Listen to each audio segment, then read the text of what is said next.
A sleek boardroom high above the bustling streets of New York City. 5 sharp-suited executives lean back in their leather chairs, smirking as a young woman in jeans and a simple t-shirt stands before them. She's barely out of her teens, her ponytail swinging nervously. "Sir," she says firmly, pointing to the men at the head of the table, "I'm the new owner." The room erupts in laughter. The lead executive, a self-made millionaire named Richard Harlan, chuckles loudest, wiping a tear from his eye. "Kid, you've got guts, but this ain't some fairy tale." He picks up the document she's handed him, ready to toss it aside. But then his eyes lock on the signature at the bottom. His face drains of color. The laughter dies. What could possibly turn mockery into shock in an instant? In that frozen moment, a lifetime of forgotten kindness comes rushing back. It's a story that reminds us all how one small act can rewrite destinies. Stick around, because you won't believe how it unfolds. If you're moved by tales of everyday heroes and the magic of kindness, hit that subscribe button right now for more stories on Kindness Lights. Like this video if it touches your heart, and drop a comment below sharing your own act of kindness. Let's build a community that shines bright now. Let's dive into the story. It all started 15 years ago in a quiet suburb outside Chicago.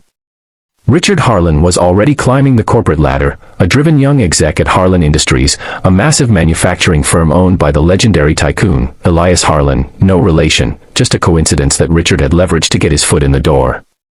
Elias was a reclusive billionaire, known for his sharp business mind but even sharper temper.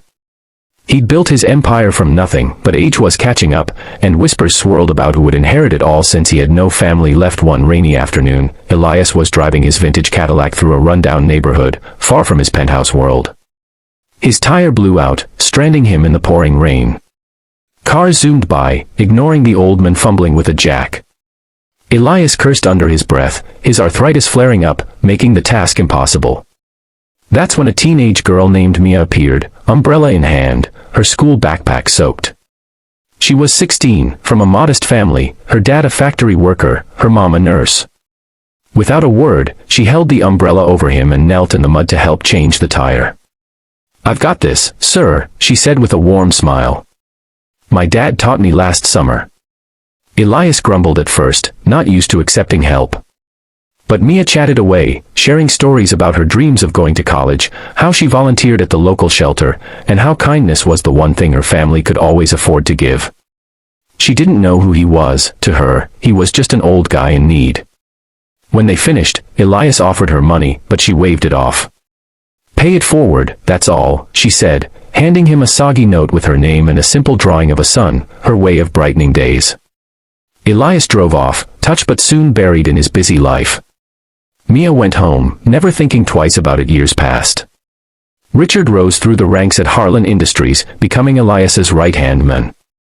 He was ambitious, cutthroat even, firing workers to cut costs, ignoring pleas from families hit hard by layoffs. The company thrived on paper, but morale plummeted. Elias, in his final years, watched it all from his office, growing disillusioned. He remembered Mia's kindness often, that pure, no-strings-attached help in the rain. It contrasted sharply with the greed around him. Quietly, he began investigating. He learned Mia had put herself through community college, working 2 jobs, and now ran a small nonprofit helping underprivileged kids learn trades, like fixing cars. As Elias's health faded, he rewrote his will. No one knew. He left the bulk of his fortune to charities, but the company. That went to Mia Rodriguez, the girl who'd shown him true humanity when he needed it most. In a world of takers, he wrote in a private letter, she was a giver. Let her lead with heart. Elias passed away peacefully in his sleep, and the news hit like a thunderclap. The executives, led by Richard, gathered in that boardroom, assuming they'd divvy up the power. Richard had even prepared a speech about his vision for the future, more profits, fewer dead weights.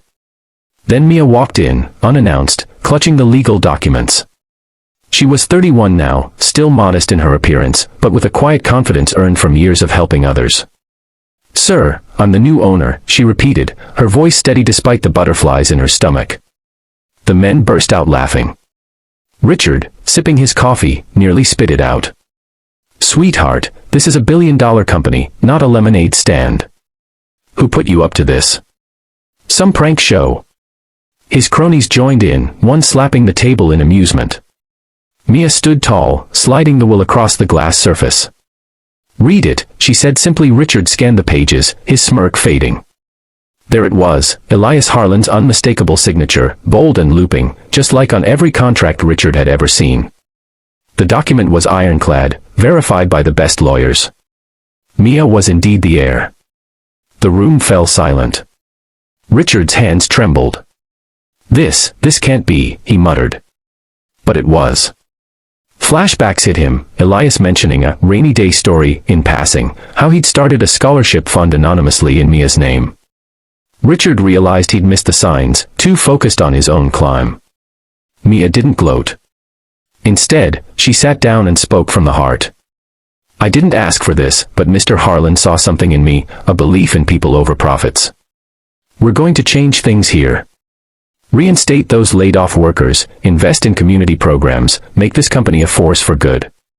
The executives shifted uncomfortably, but a few nodded, inspired despite themselves.